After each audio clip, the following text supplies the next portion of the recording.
Turun omakirjasto Kamera kiertää tänään Turkua ja tutustuu vanhaan sekä uuteen. Maantien juontaja Eedis Laiti ja mulla on mukana täällä arkkitehti Iina Paasikivi. Morjesta. Moi moi. Ennen kuin me lähdetään reissuun, niin tutustutaan Vuokkokotiin.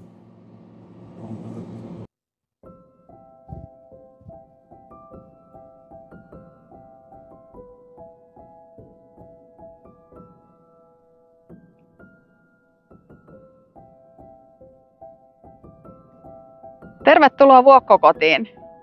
Me ollaan täällä Koivula-Haritun kaupunginosassa Turussa. Vuokkokoti on Varhan ympärivuorokautinen yksikkö ja täyttää tällä viikolla 6 vuotta. Vuokkokodissa asuu 119 asukasta 8 eri tuvassa. Kaikki on nimetty kukkien mukaan. Asukkailla on täällä omat huoneet ja oma kylpyhuone WC sekä ihanat yhteisölliset tilat. Tervetuloa, mennään katsomaan sisälle.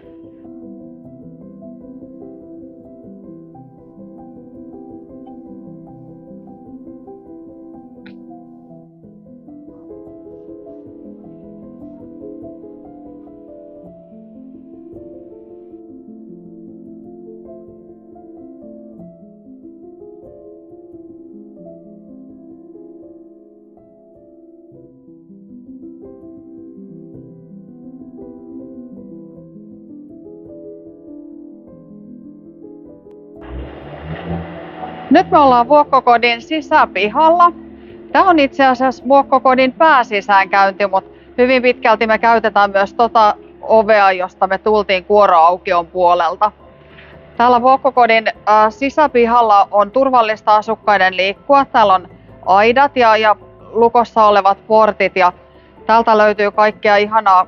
Täältä poimitaan muun muassa viinimarjoja, joista sitten leivotaan piirakoita ja raparperit löytyy omalta pihalta. Perunat nostetaan pihalta ja yleensä asukkaat vähän jopa kisailee siitä, että kuka saa eniten perunoita nostettua. Meillä on yhteistyötä lähipäiväkodin kanssa, lähieskarin kanssa ja he käy täällä muun muassa korona-aikaan kävivät maalaamassa nämä ikkunat, kun ei päässyt sisälle tulemaan, niin päiväkotilapset kävi maalaamassa näin ja asukkaat katsoi sisäpuolelta heidän maalauksia. Ja perinne on jäänyt siitä elämään niin, että nykyään lapset käy maalaamassa tuolla aurinkotuvan puolella. Käydään katsomassa aurinkotuvassa.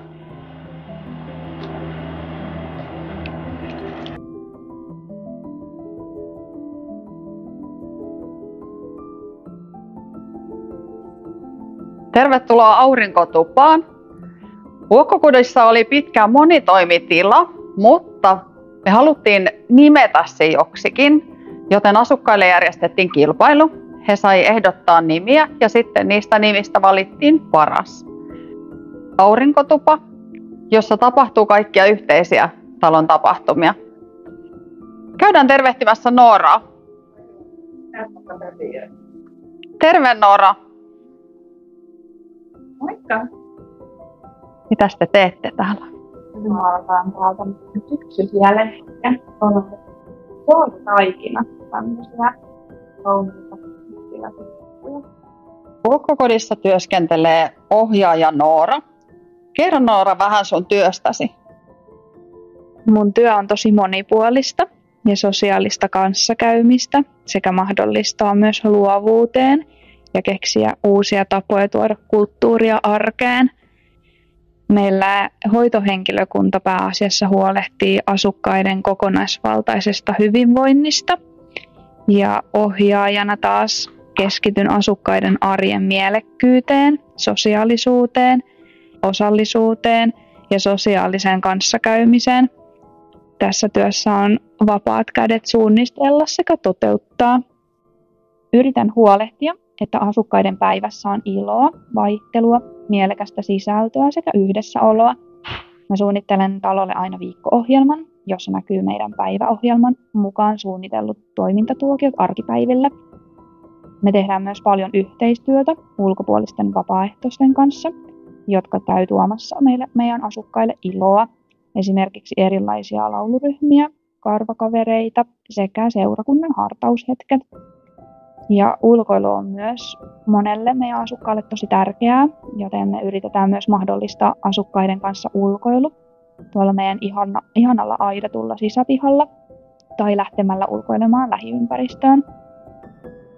Me yritetään myös tehdä paljon arkisia pieniä asioita täällä, esimerkiksi käydä kaupassa, retkellä, leipoa, hoitaa tai istuttaa kukkia sekä lukea päivänlehteä. Myös meidän vuodepotilaat huomioidaan yksilöllisesti ja järjestetään heille ajanvietettä vuoteen vierelle. Ja me pidetään myös säännöllisesti 4 kertaa vuodessa asukaskokouksia täällä tuvissa, joissa kuunnellaan asukkaiden toiveita ja saadaan heidän ääni kuuluviin. Ja yritetään myös huomioida asukkaiden entisiä harrastuksia, elämäntarinoita, tottumuksia ja esimerkiksi ammatteja. Ja meidän talon asukkaat innostuu tosi pienistäkin asioista, eikä tekemisen aina tarvi olla mitään hirveän suurta. Ihan vaan läsnäolo, pieni yhteinen hetki, kuulumisten kysyminen ja että heitä kuunnellaan ilahduttaa aina. Ja musiikki- ja yhteislauluhetkot on asukkaille aina tosi mielekkäitä. Myös bingon pelaaminen on yksi asukkaiden suosikki ja se kerääkin aina suuren määrän asukkaita mukaan pelaamaan.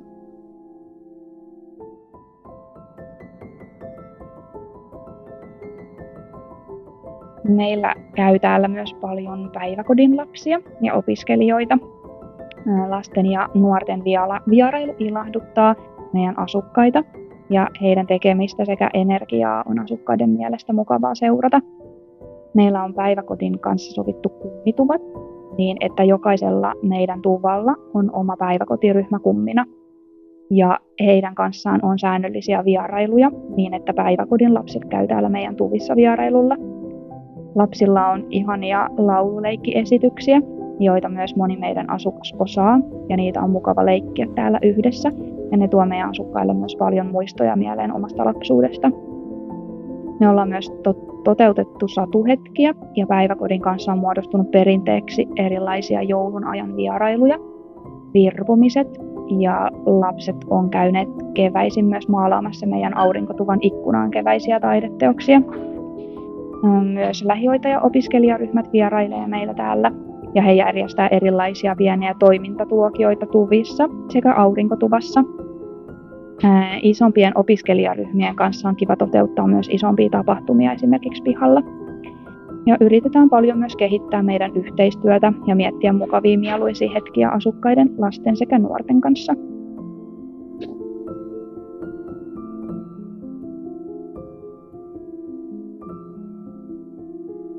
Vuokkokodin 3. kerroksessa on muisteluhuonekamppari tai kamari, kuinka vaan. Tänne voi tulla asukkaan kanssa vaikka hypistelemään vanhoja ihania vaatteita, joita on kertynyt vuosien varrella. Vuokkokoti tosiaan täyttää tällä viikolla 6 vuotta. Kerro Noora vähän perinteistä, mitä tänne taloon on muodostunut. Me vietetään täällä sisäpihalla perinteisiä juhannusjuhlia. Keväällä istutaan myös aina talon omat perunat sisäpihalle. Koristellaan aina jouluksi tupaan sekä meidän aurinkotupaan. Iso talon oma joulukuusi. Tehdään itse vappusimaa. Ja joulun ajan meillä on aurinkotuvassa aina perinteisesti joulukorttipaja, jossa voi käydä kirjoittamassa tai askartelemassa läheiselle kortin. Myös perinteeksi muodostunut meidän talon oma jokavuotinen luusia kulkue on todella koskettava, johon talon asukkaat pääsevät mukaan. Ja täällä alusta asti asuva asukas on Luusia. Meillä on myös vakiintunut monia tuokioita, kuten viikko alkaa aina yhteisellä lauluhetkellä ja viikko päättyy aina lukulähetin pitämään omaan lukuhetkeen.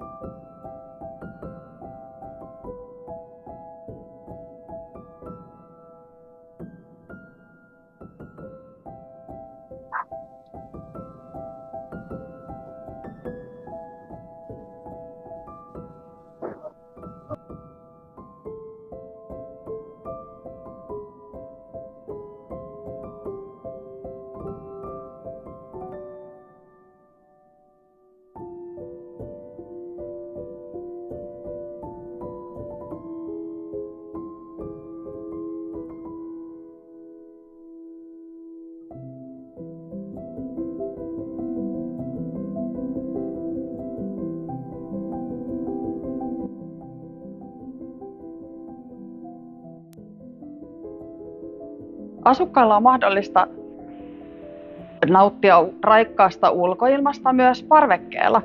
Täältä näkyy ihanasti meidän aidatulle turvalliselle sisäpihalle, jossa voi ulkoilla.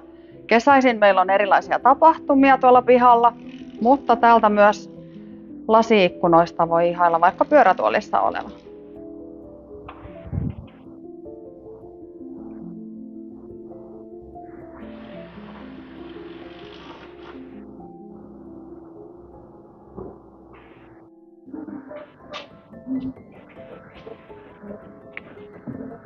Ensimmäisen kerroksen salviatuvasta ja kielotuvasta asukkaat pääsevät itsenäisesti ulkoilemaan.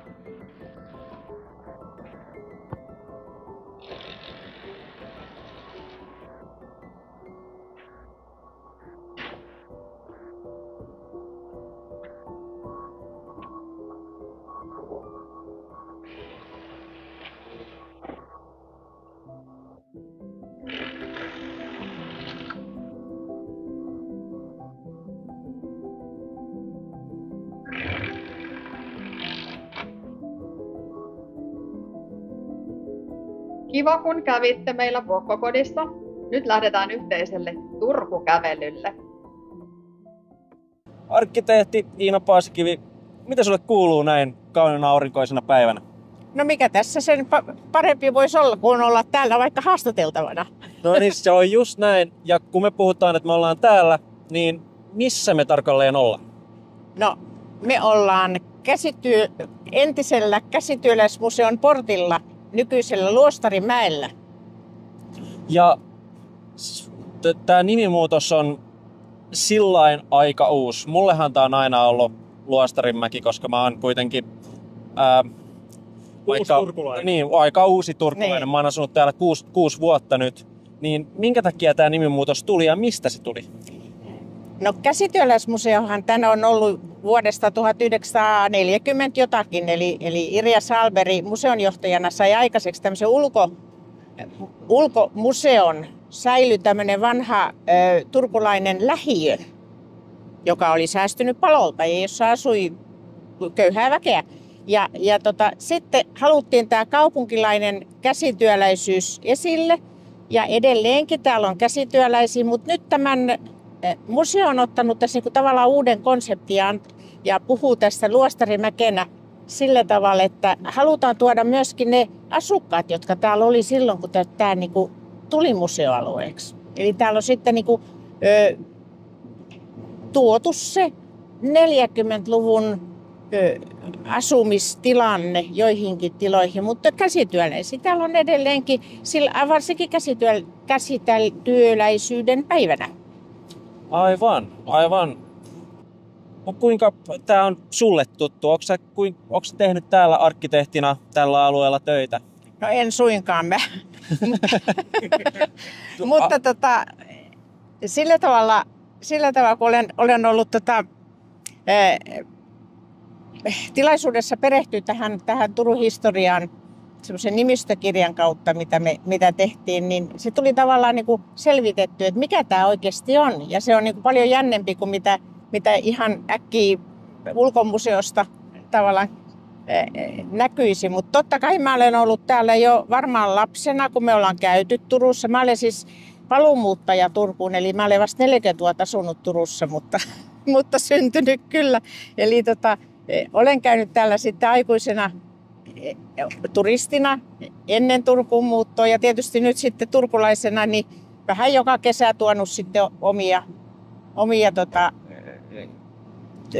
sukulaisia ja tuttavia tänne, koska musta on ihan huippukohde Turussa. Joo, ja tässä on semmoinen usein väärinkäsitys, että ihmiset ajattelee, että tämä on, niin kuin mekin keskusteltiin ennen tätä ohjelman alkua, että monet ajattelevat, että tämä on keskiajalta, mutta tämähän ei ole keskiaikainen kylä. No eipä tämä ole keskiaikainen kylä, vaan tämä on itse asiassa 1700-luvun lähiö, nyt tämmöisessä nykysuomeksi sanottuna. Eli tämä on suunniteltu, tämä on kaavoitettu ja tänne on sitten rakentanut taloja, niin kuin, ei se Turun kerma, vaan se työtä tekevä porukka, joka on ollut sitten täällä mäellä niin kuin kaupungin keskustan ulkopuolella. Mutta elävä kaupunki ja todellakin niin säästyi sitten palolta ja jatkoi niin kuin asuntoon alueena ihan sinne 1940-luvulla saakka. Joo, se kahvila on oikeastaan tässä meidän toisella puolella vieläkin täällä minun takanani, tää keltainen talo. Siitä me puhuttiin just kans ihan hetki ennen kuin...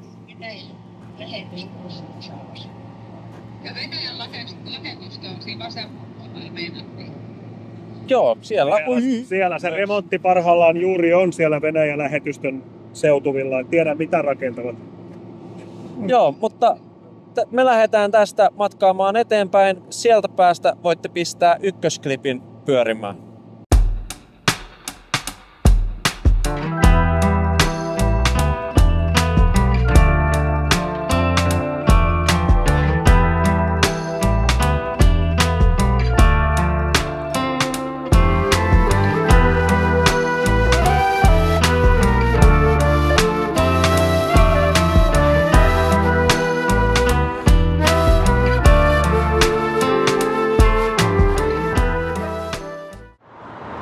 Nämä rappuset on ollut tässä niin kauan kuin mä oon asunut Turussa.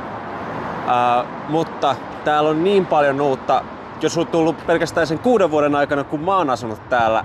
Me ollaan siis nyt täällä Kupittaan asemalla. Tässä on vieressä Science Park ja meidän takana, tän sillan takana, on uutta sairaalaa.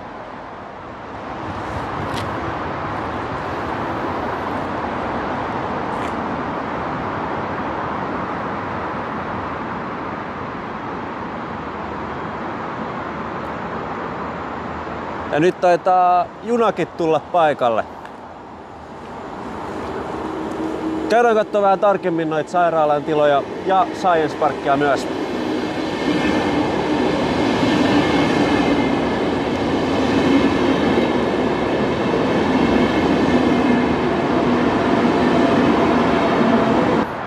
Ootko huomannut, Eelis, kuinka paljon Turkua rakennetaan parhaillaan? Sitä on vaikea olla huomaamatta. Etenkin täällä Kupittaalla, että siis Turun keskusta on näyttänyt samalta, en mä tiedä, 100 vuotta. Mutta kauemmin kuin mä oon ollut hengissä, se on näyttänyt täysin samalta. Mutta tää Kupittaa kehittyy siinä aikana, kun mä oon hengissä, joka on todella sillä tavalla hienoa. Ainakin näin nuorena ihmisenä se on jotenkin uskomaton nähdä, kun maailma kasvaa ympärillä. Ja mähän opiskelin täällä Kupittaalla elokuvan medianomiksi. Ja se pistää sen sillain niin kuin perspektiiviin, tai näkee just, koska siellä käy joka päivä, niin näkee sen reaaliajassa, kuinka toi paikka on, kuinka tää Kupittaa ja Science Parkki on kasvanut. Ja kun Kupittaasta puhutaan, niin usein käytetään, kun puhutaan, että Kupittaasta paikkana, niin puhutaan vähän niin kuin samaan aikaan Science Parkista, joka siis on just tää kampusalue kaikille opiskelijoille ja jossa tosi monet yritykset aloittaa toimintaansa täällä Turussa. Katsoppa tähän vasemmalle, niin aika jännästi tää vanha Turku jää tänne uuden ympäröimäksi. Joo, ja tämähän on mun mielestä, tai näin mä oon ymmärtänyt, että tää on niinku Turun ylpeys, että pidetään huolta siitä vanhasta. Että koetaan pitää sitä hengissä, sitä vanhaa Turkua tässä samalla, kun luodaan uutta. Jotta tästä ei tulisi semmonen metropolis, vaan että täällä oltaisiin rehellisiä sen kanssa, että ollaan vanha kaupunki ja halutaan pitää se yllä. Nyt me ollaan saapumassa tämän Turun opiskelijaelämän sydämeen ja myös uusien innovaatioiden luomispaikkaan, eli Science Parkiin.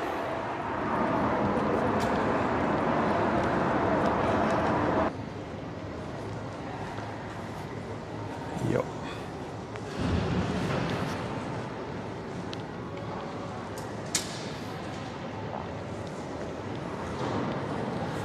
Mä en saa sanoa, minkä vuoden UMK:sta toi kissapatsas on, mutta sen mitä mä osaan sanoa on se, että me ollaan nyt Biocities.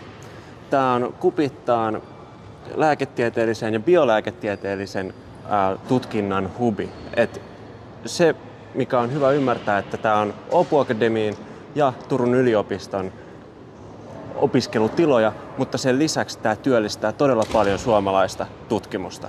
Mun avopuoliso on jopa täällä töissä. Terveisiä sinne. Eli tämä ei ole siis pelkästään koulupaikka, vaan tämä työllistää todella monta eri ihmistä ja monta eri alaa.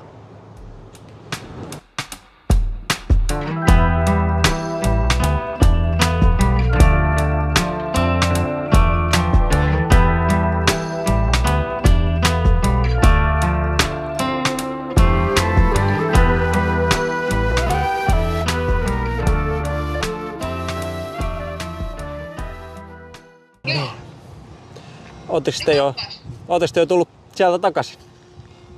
Joo, me käytiin kupittaalla.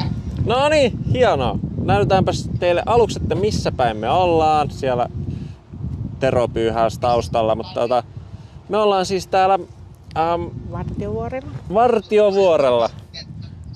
Vartiovuorella.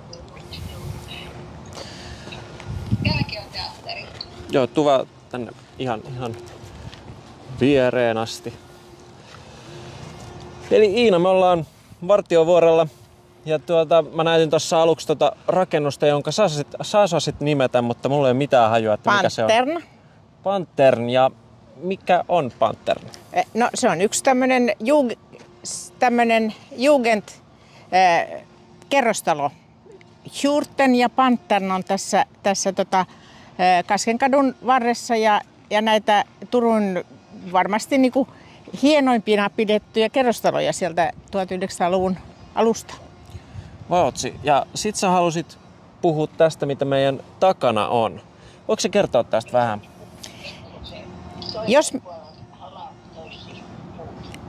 Jos me oltaisiin tuolla Luostarin kadulla, niin me nähtäisiin semmoinen vinossa oleva yksikerroksinen talo, jossa oli lastenkoti ja sitten siinä oli lasten tarha nyt viimeksi tai päiväkoti.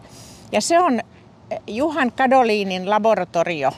Eli täällä on ollut niin kuin yliopiston semmoinen laboratorio, siis, tai sanotaan ei yliopiston, vaan akatemian, Turun akatemian. Eli tämä rakennus on säilynyt myös Turun palosta. Ja se on ollut Turun kaupungin tontti, siis omistama tontti. Ja nyt sitten sitä on monet kerrostalorakentajat havitellut tässä vuosien kuluessa silloin, kun mä vielä töissä olin, mutta siihen on nyt saatu semmoinen asemakaava vahvistettu, jossa tänne puiston puolelle tehdään 2 tämmöistä niin kuin naapuritalon hahmoista kerrostaloa. Siis ne tulee 2 ikään kuin pienenä erillisenä rakennuksena, jotka sitten yhdistyy tämmöisellä porraskäytävällä, mutta siinä kaavassa on todella tarkkaan sanottu, että se pitää olla tämmöistä pintastrukturoitua tiiltä ja ne pitää olla vähän eri värisiä ja sitten se laboratorio, joka on siis tämmöinen rakennussuojelulailla suojeltu, taikka nyt tässä sitten tässä kaavassa vahvistuu se, ja siinä on 2 rakennusta, jotka on niinku kulttuurihistoriallisesti merkittäviä ja nyt sitten vahvasti suojeltu ja ne talot tulee sitten ihan siihen kylkeen, mutta tämä on nyt sitä muuttuvaa Turkua, että näiden vanhojen suojeltujen rakennuksien kylkeen tehdään sitten uutta. Joo, ja niissäkin siis selkeästi koitetaan jollain tavalla miimikoida sitä vanhaa, että tyyli pysyisi jollain tapaa samana. Jos ei tyyli, niin ainakin niin, että se on ikään kuin täydentää sitä nykyaikaisella tavalla, mutta ei astu ikään kuin varpaille, jos näin voisi sanoa. Niin just. Joo, ja se Kupittaan Science Park, sehän on kehittynyt tosi kovaa vauhtia, ja myös se TYKSin alue. Onko sulla ollut jotain tekemistä kummankaan luomisessa?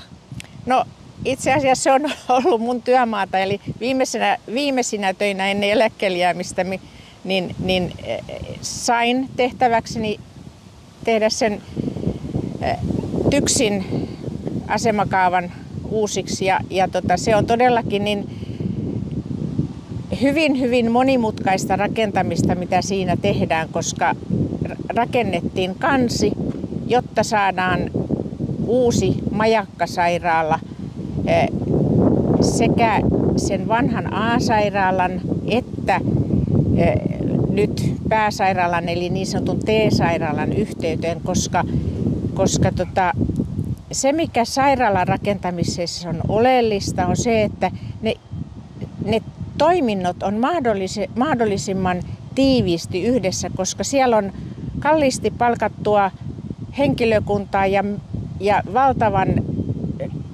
kallista tekniikkaa, jossa etäisyys on haitta. Eli sitä haettiin sitä sairaalan laajentumista niin sinne Itä-Harjun ensimmäisiin kortteleihin, mutta sitten sairaala TYKS päätyi siihen, että tehdään kansi ja rakennetaan sen radan ja Helsingin kadun päälle.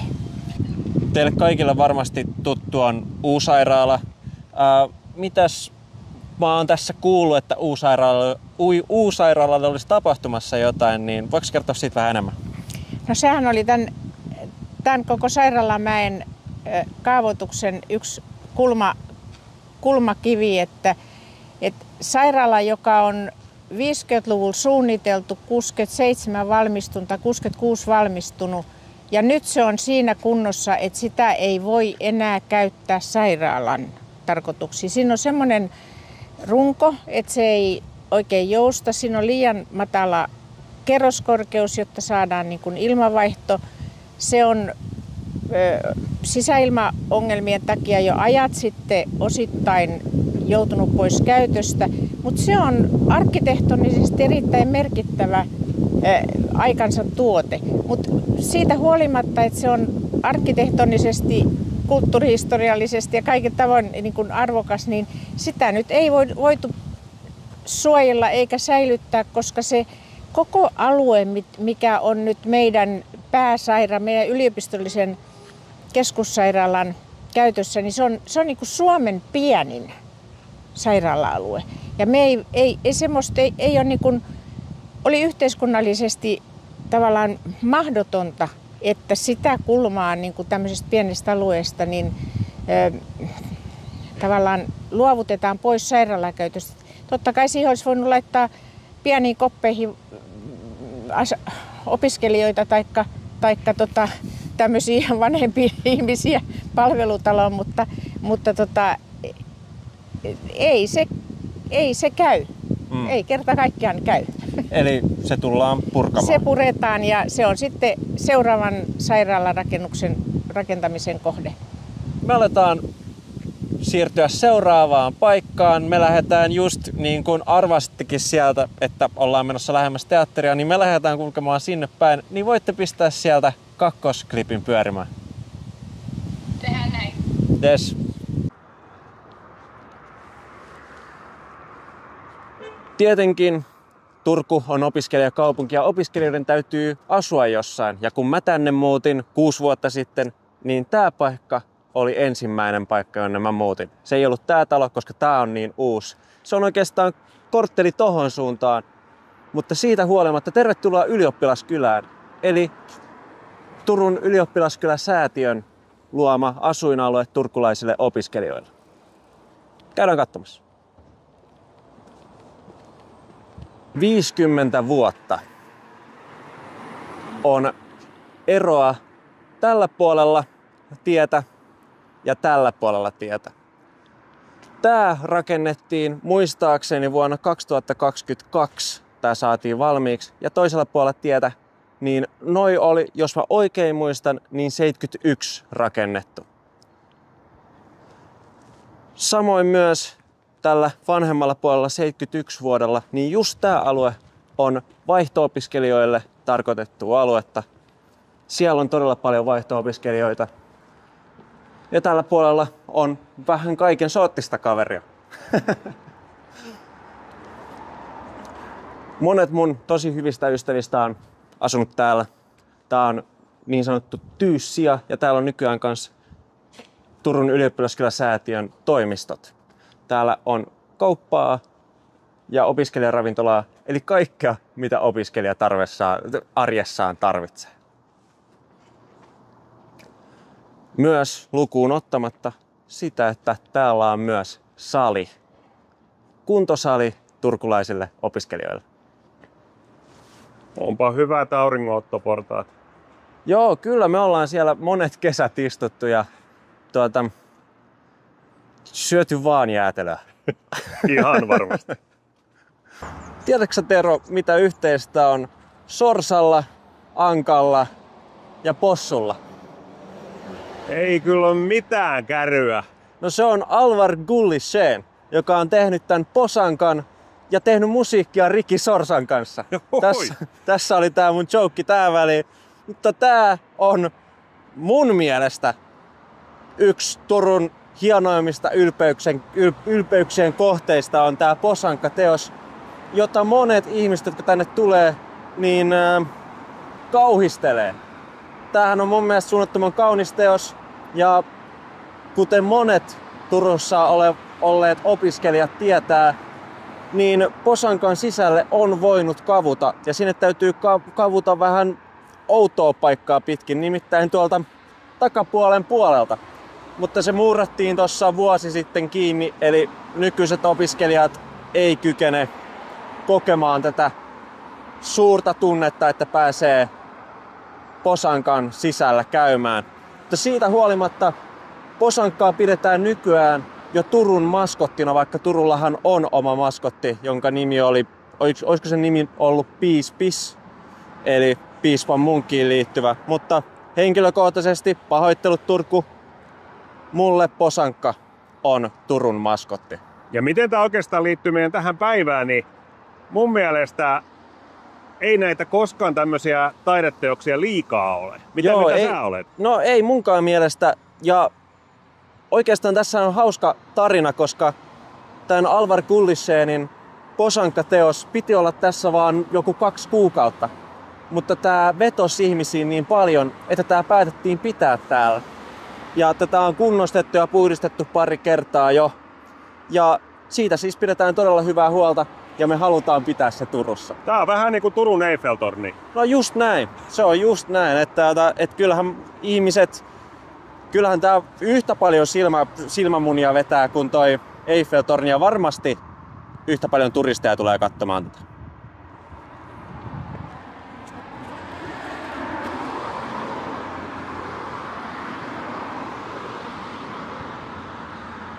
Sitten näette vielä meidän Turun ylpeyden posankan. Onko se teille tuttu näky? Posankka nähtiin jo ja on tuttu. Sitten joku opiskelijaryhmä on ollut sellainen, joka tuli vartavasten posankkaa varten tänne. Joo, oli. Tosiaan. Joo, minkäs kaupungin, onko sulla muistikuva, että minkä kaupungin oppilaita ne oli? No jostakin, ainakin semmoiset 5-luokkalaiset jostakin Itä-Suomesta tulivat ja todellakin niin tuolla Turkuseurassa ja Kuin Designissa myydään niitä posankkalippiksi ja posankkamerkkejä. Ja siitä on tullut semmoinen kaupungin symboli, että mä luin semmoisen jutun, että italialainen designlehti Domus on luetellut posankan yhtenä 20 tämmöinen niin kuin moderni moderni muistomerkki, josta on tullut kaupungin symboli. Niin kyllä me nyt myydään sitä tuolla Turkuseurassa semmoinen kaupungin symbolina. No sitä se todellakin on. Mutta nyt sinne, missä me tällä hetkellä ollaan, tää näky on aika tuttu, mutta siinä on myös jotain uutta. Teistä monet on varmasti huomannut, että se on tosiaan kaupungin teatteri, mutta sinne on tulossa tommonen uusi osa. Osaako kertoa siitä vähän enemmän? No sehän on meidän musiikkitalo tai korvaa konserttitaloa. Eli se on nyt se kauan odotettu musiikkitalo. Joo. Ja Fugahan sille on annettu nimeksi. Ja se, minkä päällä me tällä hetkellä seistään, on teatterisilta. Mm-hmm. Onko sulla ollut arkkitehtina Teatterisillan kanssa ammatillista historiaa?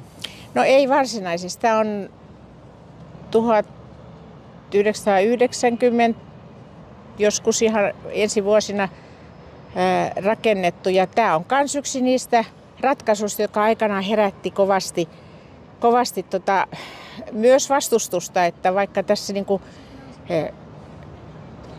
kulkutarvetta on ja juurikin sillä, että kun meillä on nuo kapeat vanhat sillat, niin meidän tämä jalankulku- ja pyöräilyliikenne tarvitsee niinku omat väylät. Ja tämäkin väylä tulee tuolta Luolavuoresta saakka nyt niinku yhtenäisenä. Et siinä on saatu viimeiset tulpat auki ja tämä tulee todella Luolavuoren tietä sieltä Kunnallissairaalasta saakka tänne keskustaan.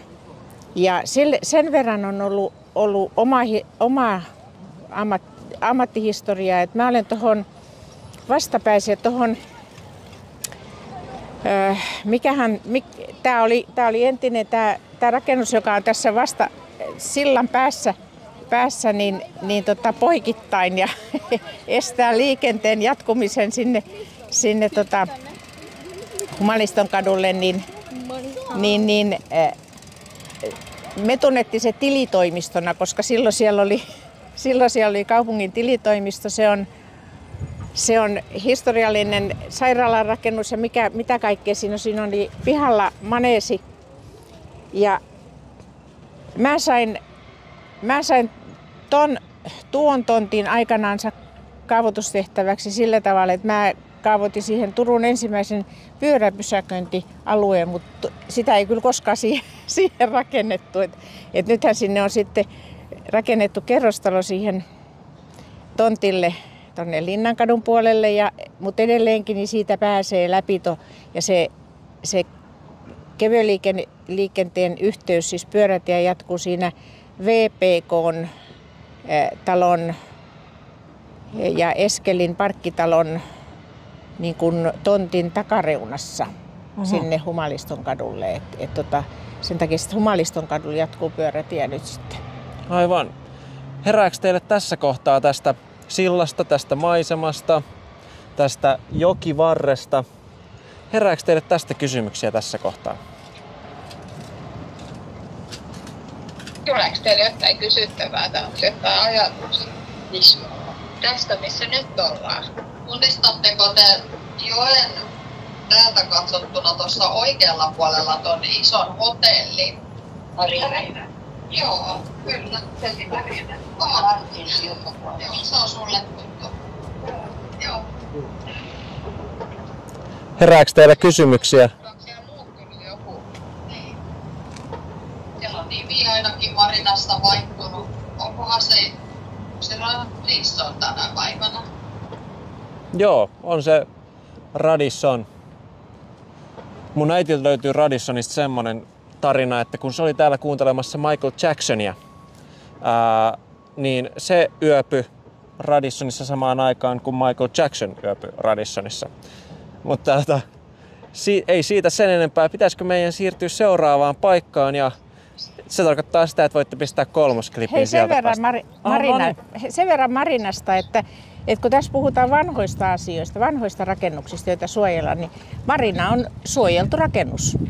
Aivan. Eli se tulee olemaan tuossa. Se tulee olemaan ja siinäkin on laajennusosa kaavoitettu, mutta sitä ei ole nyt omistaja toteuttanut, mutta se sinänsä niin kuin Marina arkkitehtuurikohteena niin on ihan semmoinen avainteos niin kuin 1970-luvun alusta. Aivan. Joo. Käydäänpä Lokomossa. Joo. Hei, semmoinen kysymys heräsi vielä, että eikö siinä ollut teatterin vieressä joku aika iso hämähäkin seikki? Joo.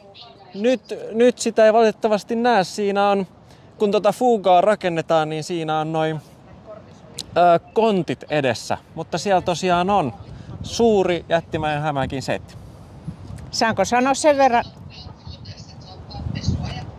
Jollekin oli sanottu lapsena, että se on pommisuoja oikeesti. Ei se ole pommisuoja. Voitko sä? Mitä tuolla luolissa on? Siellä ei ole luolaa, siinä on louhos, jota aloitettiin tekemään sen takia, että 1950-luvun alussa siihen suunniteltiin yliopiston kirjasto. Tuohon kallioon? Kyllä, siihen suunniteltiin sen takia, että tuossa on Walter Kilvenkatu vieressä.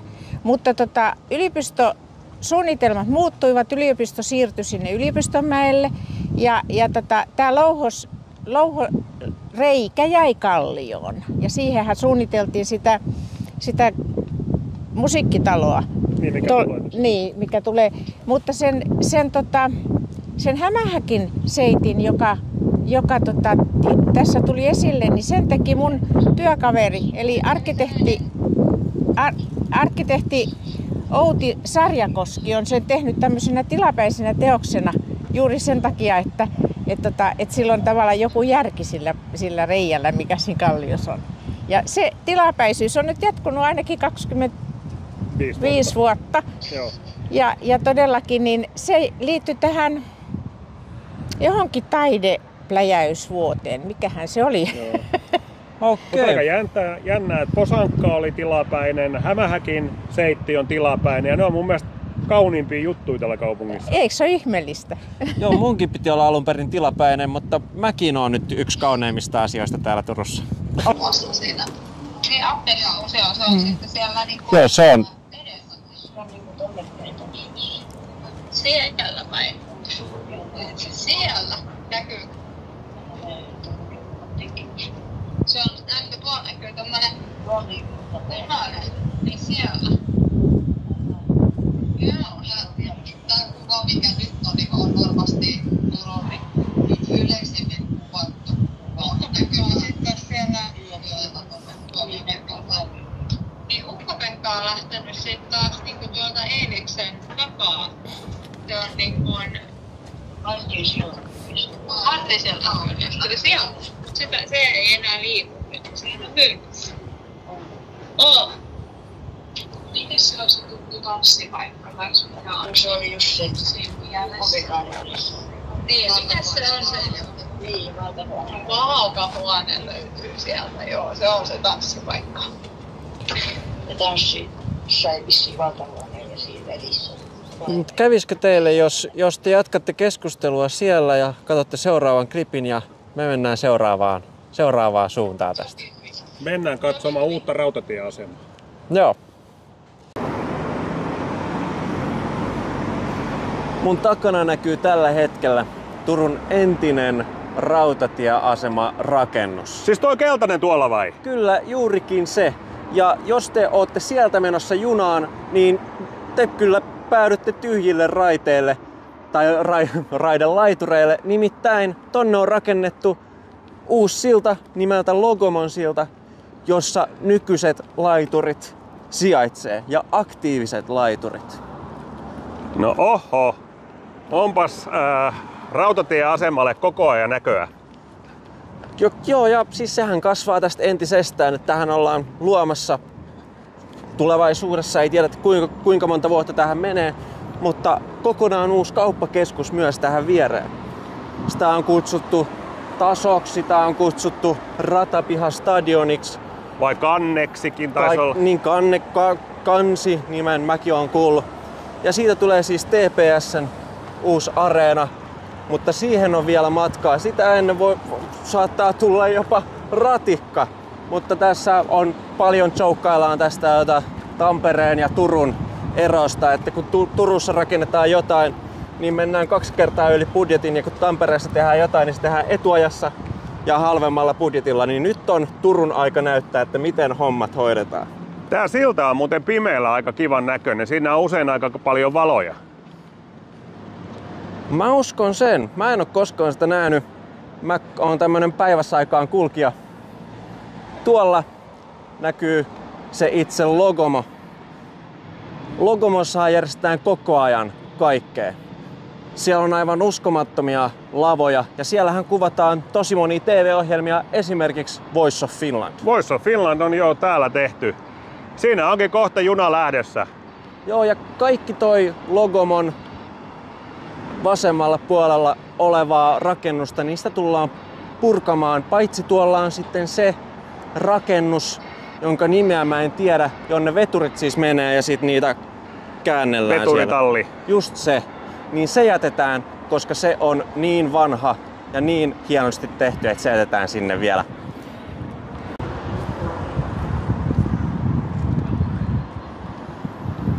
Usein puhutaan siitä, että Suomi on pieni maa. Mun tädin tytär, joka on alun perin tuolta Lapista, asuu just näissä uusissa kerrostaloissa, mitä näitte tuolla. Ja tässähän näkyy nämä nykyiset asemalaiturit, joista junat nykyään lähtee. Ja tästä on siis hyvät 400 metriä, jos mä nyt oikein veikkaan tuonne vanhalle asemarakennukselle. Se, että mitä sille tulee tapahtumaan, niin se on mullekin mysteeri. Niin ja sitten onko siitä tosiaan suunnitelma, kun joku on mulle joskus sanonut, että tämä Lokomon silta vielä jatkuisi joskus tästä ainakin kadun vastapuolelle ja siihen tulisi ehkä jonkinnäköinen hotellikompleksi ja tällaista. Sitten ehkä kun se kansihanke tai mikähän onkin etenee, en tiedä. No mä oon kuullut kans just siitä, että sillan pitäisi jatkuu melkein keskustaan asti, joka kuulostaa tosi vai oudolta onko se ja sitten villiltä. niin kutsuttu city-juttu? Se voisi olla. Sehän voisi olla, että se on sitten, ei puhuta enää city-kaneista, vaan puhutaan city-silloista. Kyllä mutta tää siis kehittyy niin kamalaa vauhtia, että välillä on itekin haastava pysyä perässä, vaikka näitä katuja täällä kulkee päivittäin. Joo, ja sitten tuosta kerrostaloista, niin jostain mä luin, että 37 kerrostaloa tulisi tälle alueelle. Ja niin tähän paljon. Lokomon kaareen ja niin että asuntoja oli siis ihan käsittämätön määrä. Eli siitä tulee uusi, todella pieni kaupunki kaupungin sisään. Vautsi. Tota mä en oo kuullutkaan. Se on todella hienoa. Totta kai ne on aluksi tosi kalliita, mutta sitten kun ne on siinä vähän aikaa istunut, niin sinne varmasti tulee todella paljon porukkaa asumaan. Hypätäänkö junan kyytiin? No tehdään parhaamme ja koitetaan päästä sinne. Pieni loikka ihmiselle. Tää on iso loikka ihmiskunnalle, kun me tohon junaan hypätään. Se on kuule Pendolino.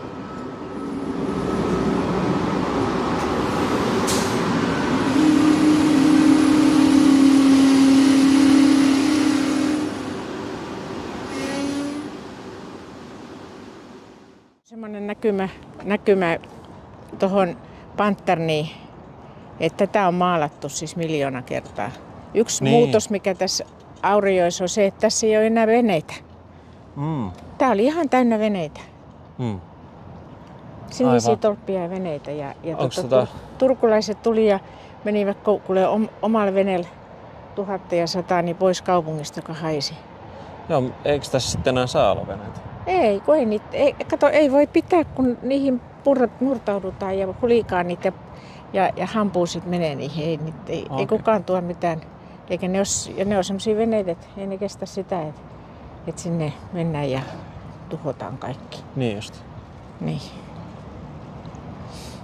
Ja tämä on apparelli, tämmönen Nimeltään tämmönen muoto vai? Niin. Joo. Mä muistan ikuisesti meidän arkkitehtuurin kurssilta. Meillä oli taiteen historiassa syventävä kurssi arkkitehtuurin historia. Niin, mä en hirveästi sieltä muista, mutta mansardikaton mä muistan. Joo. Mä näytän sulle mansardikaton, joo. Joo. Missäs tässä? Sen mä muistan sen termin. Joo. Se oli siis herra Mansard sieltä Ranskassa, joka keksi No mä näytän teille vähän tässä, hetkinen, onko teille kuva jäätynyt? Hetkinen. No niin. Mannerheimisten katu vai? Joo, tässä. No nyt toi mun kamera näyttäisi siltä, että se on vähän jäätynyt. Katsotaan, että no niin. Nyt. Me ollaan vieläkin täällä Jokivarren rannassa. Katos nyt. Näyttääkö tutulta seutu? Ja sit mä tuon meidät takaisin tähän kohtaan, mistä käydään itse keskustelua. Täältä sisäpiiritieto. Sisäpiiritieto on, siellä tiedettiin, että tässä meidän takana on entinen Kristiinankatu 1, eli kaupunginhallituksen tai kaupungin virastotalo, mutta sehän on nyt jo kaupunki myynyt yksityiselle niin kuin asunnoiksi. taikka siinä on asuntoja. Ja meidän takana tuolla on tämän Karenia kerrostalon, siis se on, tässä meidän takana on tämä valkoinen kerrostalo, on Pekka Pitkäsen, merkittävän turkulaisen arkkitehdin yksi näyttävimpiä rakennuksia tässä jokivarressa.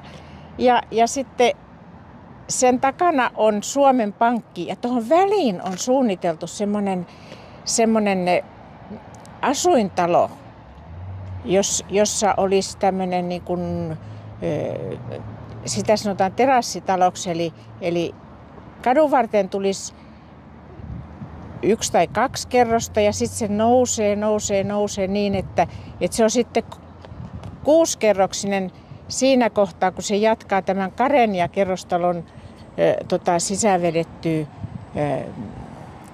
siipeä tuolla. Porrasmainen talo, joo. Tämmöinen on siihen suunniteltu, mutta siitä kaavasta on jo aikaa ja se ei ole lähtenyt rakentumaan. Eli ilmeisesti voi olla, että semmoinen suunnitelma on hieno, mutta liian kallis rakentaa. Saa nähdä, tuleeko siitä mitään koskaan. Niin, sulla oli tästä. Joo, hei, siis tämmöisen luiskan nimi on Apparelli. Ja tää on todellakin niin vanha satama. Tähän tuli saaristolaisten laivat tuova, ja nythän meillä on silakkamarkkinat ihan tuota pikaa, niin Tähänkö ne tulee? Tähän jokivarteenhan ne tulee, ja todellakin niin se mikä on muuttunut, mitä me ei lainkaan ajatella, kun me katsotaan tätä jokimaisemaa, että niiden satamayhteyksien jälkeen, niin näähän oli täynnä turkulaisten veneitä nämä joenvarret. Täällä oli siniset tolpat tulee siitä, että kun tuolla Venetsiassakin on, ja Alvar Aalto ja Erik Brückman, kun kävivät nuorina arkkitehteina Venetsiassa ja ihailivat sitä italialaisuutta, niin ehdottivat kaupungille, että maalataan nämä tolpat siniseksi. Ja niinhän tämä oli ihan täynnä veneitä molemmin puolin. Mutta tämä on todellakin, niin tämä on sitä vanhaa Turkua. Että tähän on tultu, siis saaristolaiset nyt viimeksi on tuonut silakkaa tähän ja se on kuskattu sitten torille. Ja muut on tuossa vastapäätä oli alempi höyrynlaivasatama, eli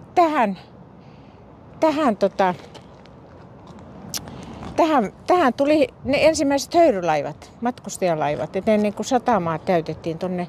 Tässä muisteltiin, että sodan jälkeen siinä on myyty puuklapeja. Ai, joo. Aivan, joo. Puutavaran tuonti oli myös tärkeä, koska sillähän lämmitettiin hellat ja kakluunit. Aivan. Asioita, joita me ei muisteta enää lainkaan. Ostetaan vaan jostakin huoltoasemalta pussillinen lapeja, jos joskus johonkin takkaan laitetaan prasuun. Mutta kyllä se on ollut valtava määrä tavaraa, mikä on kaupunkiin tuotu sitten. Niin just. Veneilläkin, laivollakin. Saisiko tähän nykyään tuoda veneen ja tulla vaan käymään Turussa vai? Kyllä tässä on niinku semmosia vierailupaikkoja. Myös tuossa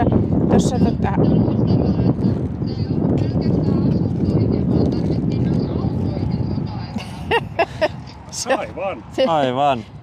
Autot kävi puilla. Semmoistakin aikaa on. Semmoistakin aikaa milloin on ollut. Ei paljon naurata kyllä, kun oikein ajattelee sitä, että millaista se oli. Se hengitysilma. Se oli vaan sota-aikana. Se oli vaan sota-aikana, joo. Joo, mutta me tosiaan puhuttiin myös siitä, että täällä viemärit vei kaikenmoisen veden just tähän jokeen, ja tää joki kuulemma haisi aikamoiselta. Onko teillä muistikuvia siitä, että miltä tää joki olisi johonkin aikaa haissut? On muistikuvia ja sitten se virtas kuulemma aika kovin. Okei, aivan. Kaupungin viemäri. Niin, kaupungin viemärihän tää joskus oli. voin sanoa omasta puolestani, että onneksi ei ole enää. No eiköhän me kaikki olla aika tyytyväisiä siihen, että aikanaan sitten se varsinainen suuri puhdistuslaitos laitettiin sinne Iso-Heikkilä sen pikku Berliinin kohdalle. Mutta siitä huolimatta, niin ainakin 1960-luvulla asti, niin todellakin osa viemäreistä laskisi puhdistamattomana Aurajokeen. Ja itse asiassa se koko viemärilaitos tai jätevesien järjestely, niin se on ollut niin kuin sinänsä vanhassa kaupungissa yksi tämmöinen riitoja aiheuttava ja todellakin niin kuin vaikea järjestely. Että se on ollut osa sitä järjestäytyneen yhteiskunnan keskeisiä asioita, tämmöinen kuin veden saanti ja sitten likavesien poistaminen. Nyt se tällä hetkellä se on niin hyvin järjestetty, että ei meidän tarvitse sitä lainkaan ajatellakaan. On mulla elämä kyllä tehty helpoksi. Eikö se ole? Niin, ei haise, jos ei. Käydäänkö tuolla piipulla?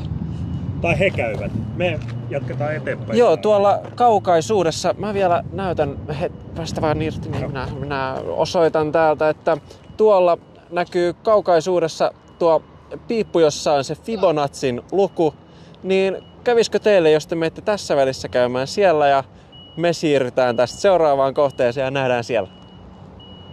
Onko sä ollut joskus tuolla asukkana tuolla mäellä? Kyllä mä on tästä jo aika monta 100 vuotta, kun mä siellä olin. Mä epäilen, että sä oot niin nuori, että et sä edes tiedä, mikä toi on ollut toi paikka. Kyllähän mä Kakolan tiedän, ja ihan vaan siitä nimestäkin, Kakola. Kakohan vanhaksi suomeksi tarkoitti hullua. Eli Kakola tarkoittaa hullulaa. Eli se on ollut vankimielisairaala, niinhän se sanotaan suomeksi. Ja nykyäänhän se on hotelli. Ja paljon muuta, siellä on asuntoja myös. Ja kylpyläkin on. No mennään katsomaan, mitä siellä on. Käydään katsomassa. Wow.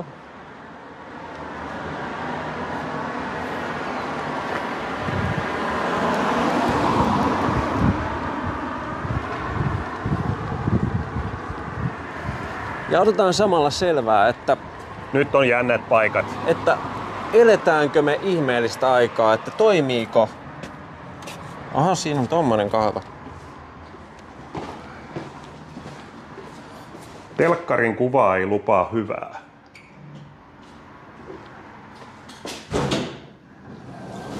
Wow, mä en ole vielä kertaakaan tällä kulkenut.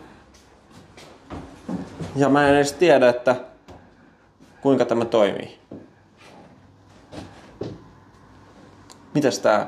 Painetaanko? Paina ylös. Oho.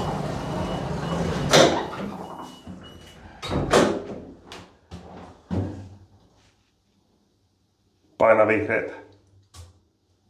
Hissi on käynnissä, ei tarvikaan. Hui!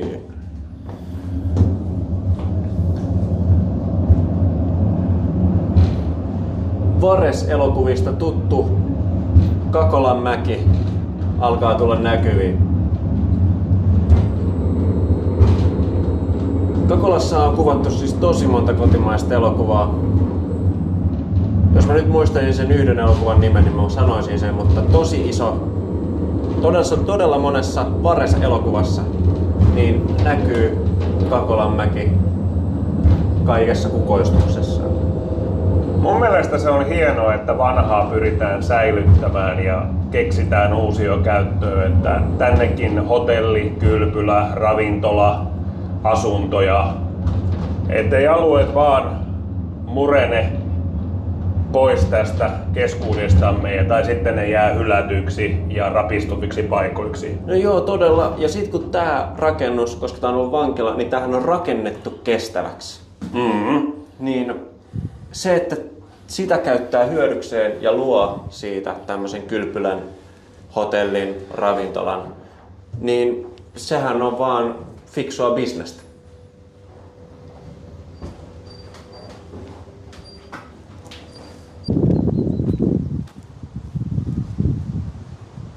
Kakolan historiahan on, sehän on aika pimeä se historia, mutta siinä on se hyvä puoli, että kun aloitetaan niin pimeästä historiasta, niin matka on vaan ylöspäin. Tämähän on siis todella suosittu paikka meille turkulaisille. Mutta vähän siitä historiasta, niin tämä tosiaan oli vankimielisairaala ja yksi kuuluisimmista vangeista. Tämä vankimielisairaala oli yksi osio. Tässä oli ihan tavallisikin elinkautisvankeja YMS. Aivan. Ja yksi kuuluisimmista näistä mielisairaista, joita täällä pidettiin, oli Auervaara. Sitä sanaa käytetään, jos sanotaan, että joku on Auervaara, niin se tarkoittaa, että tämä kaveri on vähän huiputtaja. Eli pelkästään sen nimestä on tullut myös tämmöinen termi meidän suomen kieleen. Ja mä sanoinkin tässä aiemmin, kun kamerat ei pyörinyt, että Auervaara oli myös Suomen ensimmäinen psykopaatin diagnoosin saanut. Ajattelepa kuinka paljon, jos nämä kivet osais puhua, niin mitä ne osais kaikkea kertoa? Mä en tiedä, että haluaisinko mä edes kuulla sitä. Ihmiskohtaloita. Niin, se olisi varmaan aika karmivaa storia, mitä täältä sais kuulla. Mutta kyllä näiltä varmasti löytyy paljon hienojakin ja motivoivia ja inspiroivia tarinoita. Täältä varmasti löytyy kans.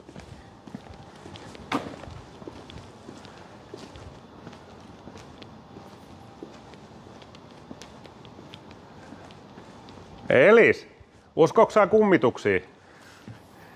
Haluaisitko sä asua täällä? No mä en todellakaan haluaisi asua täällä. Mä en usko kummituksiin, mutta tää paikka saa mut uskomaan kummituksiin.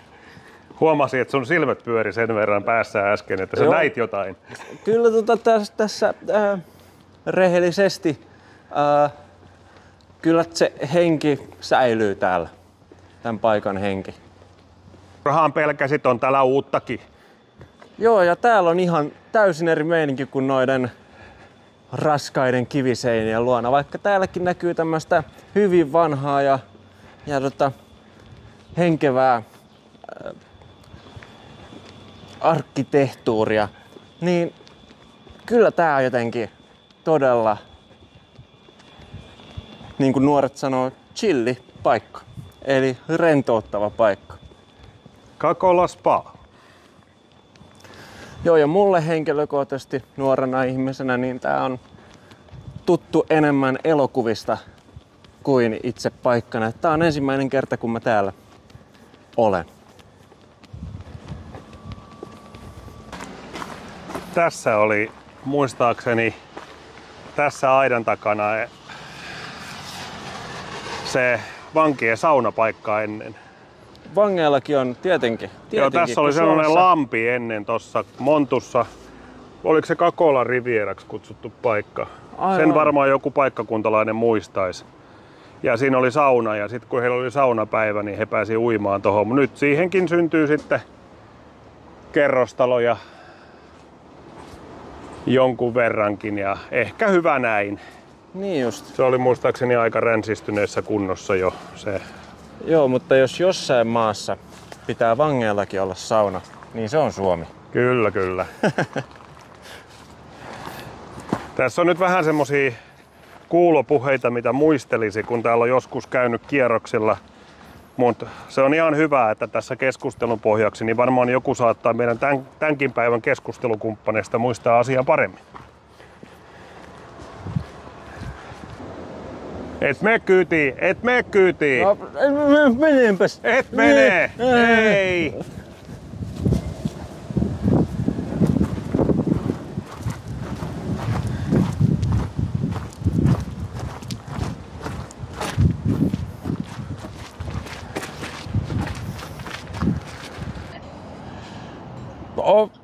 Tää alue tässä ei välttämättä ole kaikille hirvittävän tuttu vielä, mutta käännetäänpä kameraa vähän, niin näette, että missä päin Turkua me ollaan.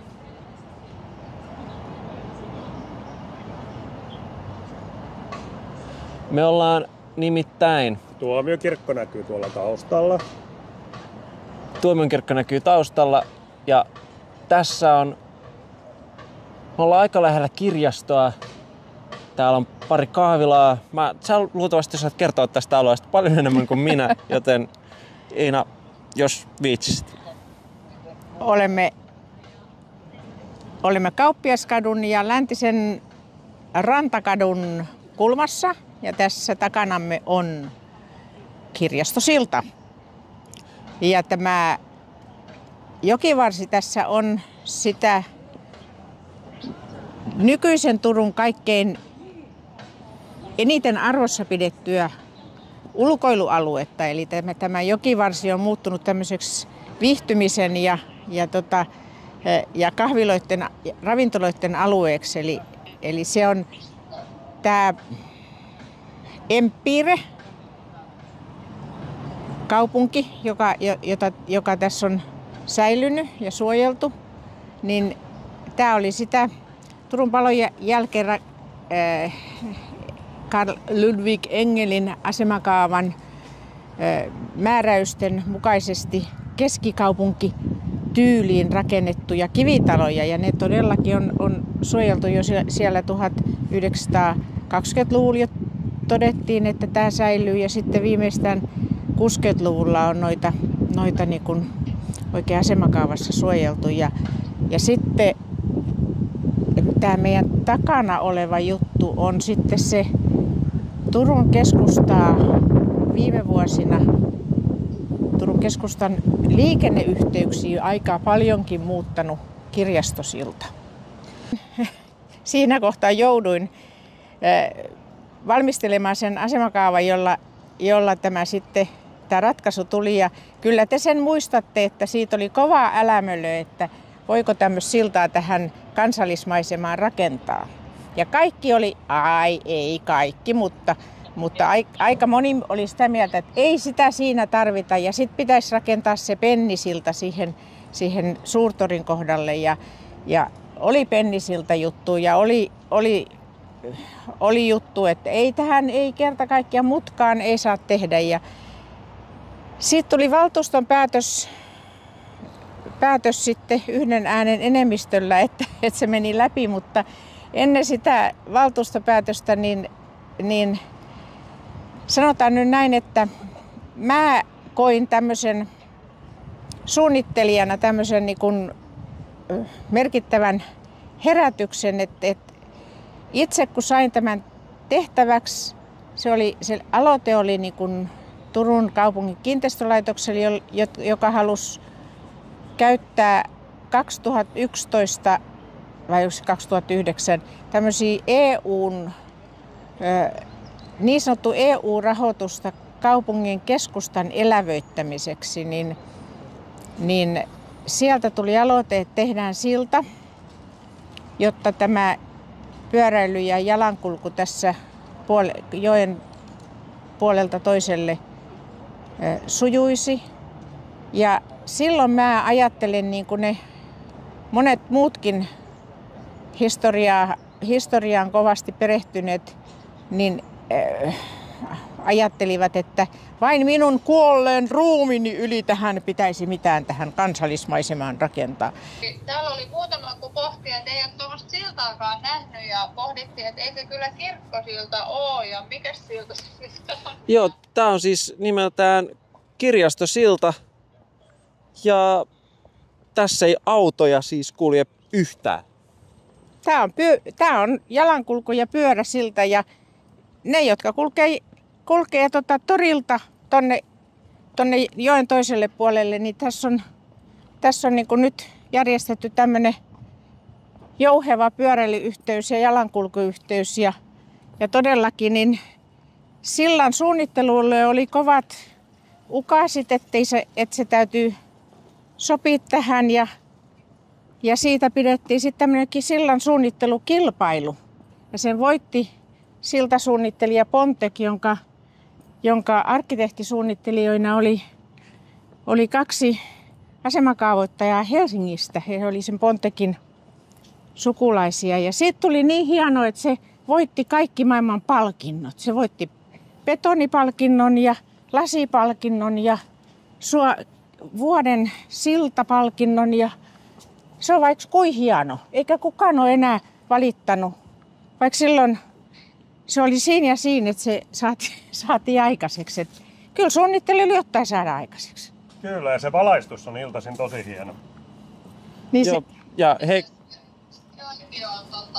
Sijainti on Kauppiaskadun päästä sinne joen toiselle puolelle Rettikin palatsi siihen nurkille, eikö niin? Joo, Rettikin rinne on se katupätkä, mikä siinä Rettikin palatsin sataman puolisessa päässä on.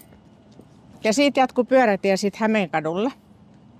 joo, ja se minne me ollaan nyt matkalla, niin me ollaan siis kävelemässä sieltä kirjastosillalta tonne Kauppatorille päin, ja sekin on muuttunut ihan hirveästi. Niin se on se viimeinen paikka, minne me ollaan matkalla, mutta tässä matkalla me voitaisiin keskustella siitä, että kuinka tämä Turku on koko ajan muuttuva kaupunki. Sä oot nähnyt Turun muuttuvan vähän pidemmän aikaa kuin minä, ja mä oon nähnyt tämän muuttuvan omasta mielestäni todella paljon, niin voiko sä avata pari sanaa siitä? No Turkuhan nyt tietysti on yksi näitä isoja kaupunkeja, jotka tässä yleiseurooppalaisessa kaupungistumisen trendissä niin sanotusti niin on kasvava kaupunki. Toisin kuin monet meidän pikkukaupungit. Ja me olemme tässä nyt sitten yhden merkittävän rakennuksen edessä, eli kaupungin kirjasto rakennettiin tähän meidän selän taakse. Siitä on aikaa jo toistakymmentä vuotta, mutta sekin on semmoinen, että se on muuttanut tätä liikkumista tässä kaupungissa ja just sitä, että mikä on tärkeä paikka. Ja tästähän oli yhtä lailla kova vääntö, että mihin kohtaan ja millä tavalla se tehdään, mutta hieno siitäkin vaan tuli. Herääkö teille tässä kohtaa kysymyksiä tästä, että mitä te näette taustalla, tai osaatteko te kertoa omia tarinoita, että miten Turku teidän aikana muuttui? Hei, pohdittiin just, että oliko se tuossa, missä nyt on uutta pääkirjastoa, mistä ennen on haettu puhelinlaittoa? On se. Siinä oli Turun puhelinlaitoksen pääkonttori, ja sehän oli tilanne semmoinen, että sitähän ei missään tapauksessa olisi voinut purkaa, koska siellä oli se puhelinlaitoksen johdot siellä kellarissa, ja ne on itse asiassa edelleenkin siellä pääkirjaston kellarissa. Mutta se kaikkein suurin muutos on ollut se, että eihän me niitä johtoja enää tarvita, kun meidän kaikki tieto kulkee tuolla taivaalla. Jaha, onko siinä? Eikö se ole Turun Sanomien talo teidän kohdalla? On. Joo, se on juurikin tässä. Mä käännän itseäni vähän tuolla korkeuksissa. Nyt me ollaan saavuttu tänne kauniille kauppatorille, joka silloin kun mä Turkuun muutin oli iso kuoppa, mutta nythän tää on aivan uudessa kukoistuksessa. Mitäs tää kauppatori sun ammatillisessa urassa herättää? No sehän on ollut suuri kaupunkirakenteellinen muutos, kun tähän tehtiin pysäköintitilat tuonne kauppatorin alle, ja siitähän oli myös hyvin paljon mielipiteitä. No nyt tässä on tietysti nämä uudet toripaviljongit ja torikauppa käy tässä osassa toria. Täällä on enemmän kahviloita, ravintoloita. Aikanaan torilla käytiin päivittäin ostamassa ruokaa, ja nyt ne ostetaan marketista, ja meillä on tässä ympäristössä sitten kauppoja, mutta se mitä tässä on muutosta ollut myöskin, niin toi pörssin kulma on uusiutunut, ja todellakin nämä paviljongit on tässä uusia, ja edelleenkin siinä ortodoksikirkon puolin ja toisin on suunnitelmia, mutta niistä nähdään sitten aikanansa. Mutta tämä tori on meidän joukkoliikenteen vaihtopaikka, ja nyt tämä on tämmöisessä mallissa, että niin kun Lehdistä saamme lukea, että keskustaan tullaan enemmän viihtymään, ei niin paljon nostamaan silakoita. No mä ainakin viihdyn täällä. Ja mä oon viihtynyt tällä kierroksella suunnattoman paljon. Se on aivan älyttömän siistiä aina, kun saa kävelevän jonkun aiheen käsikirjan, ei käsikirjan, kun Tietopankin mukaan arkkitehti Iina Paasikivi. Kiitos paljon, että lähdit meidän kanssa tähän Kamera kiertää -hankkeen kierrokselle mukaan. No kiitos, tää oli ihan kiva. Se on mukava kuulla, että se oli ihan kiva. Kiitos myös teille katsojille. Nähdään seuraavalla kerralla. Moi moi!